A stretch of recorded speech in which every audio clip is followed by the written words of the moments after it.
ನಿಂತ್ಕೊಳ್ಳೋದು ಇಲ್ಲ. ನೀವು ನಿಂತ್ಕೊಳ್ಳೋಕೆ ತಾಕತ್ತೇ ಇರಲ್ಲ. ನಿಮ್ಗೆ ಅರ್ಥನೇ ಆಗಲ್ವಲ್ಲ. ಫಸ್ಟ್ ಆಫ್ ಆಲ್ ಬೇಕಿಲ್ವಲ್ಲ, ಅರ್ಥನೂ ಆಗಲ್ಲ. ಕಾಣೋದು ಇಲ್ಲ, ನೋಡೋದು ಇಲ್ಲ, ಕೇಳೋದು ಇಲ್ಲ. ಪಂಚೇಂದ್ರಿಯಗಳೆಲ್ಲನೂ ಜಡ. ವಿತ್ಡ್ರಾ ಮಾಡಿಲ್ಲ, ಕೆಲಸನೇ ಮಾಡಲ್ಲ. ವಿತ್ಡ್ರಾ ಮಾಡೋ ಮಾತಿರಲಿ. ನೀವೇನು ಸ್ಥಿತಪ್ರಜ್ಞರಲ್ಲ, ಕೆಲಸವೇ ಮಾಡಲ್ಲ ಅದು.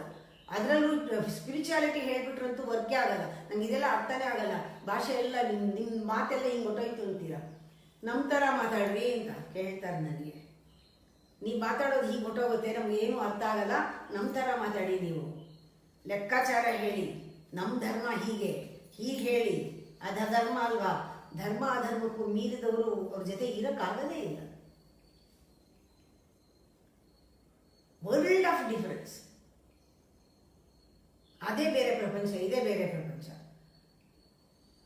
ಏನು ಮಾಡೋಕ್ಕಾಗಲ್ಲ. ಇದೆಲ್ಲ ಕಂಪ್ಲೇಂಟ್ ಮಾಡ್ತಾ ಇಲ್ಲ ನಾನು. ಪ್ರತಿಯೊಬ್ಬರಿಗೂ ಒಂದು ಚಾನ್ಸ್ ಇದೆ, ಪ್ರತಿಯೊಬ್ಬರಿಗೂ ಒಂದು ಅವಕಾಶ ಇದೆ. ನೀವು ಚಾಯ್ಸ್ ಮೇಲೆ ಕೋಪ ಮಾಡ್ಕೊಳ್ಬಹುದು, ಅಥವಾ ಪರಿಸ್ಥಿತಿಗೆ ಈಡಾಗಿ ಕೋಪ ಮಾಡ್ಕೋಬಹುದು. ನೋಡಿ, ಚಾಯ್ಸ್ ಇದ್ರೆ ಕೋಪ ಮಾಡ್ಕೊಳ್ಳೋದು ಬಿಡೋದು.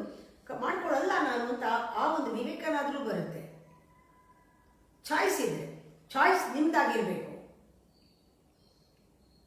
ಯಾವುದಕ್ಕೂ ಚಾಯ್ಸ್ ಇಲ್ಲ ನಮಗೆ. ನಾವೇನೋ ಇದೆಲ್ಲ ಸಹಜ ಅಂತ ಕೋಪ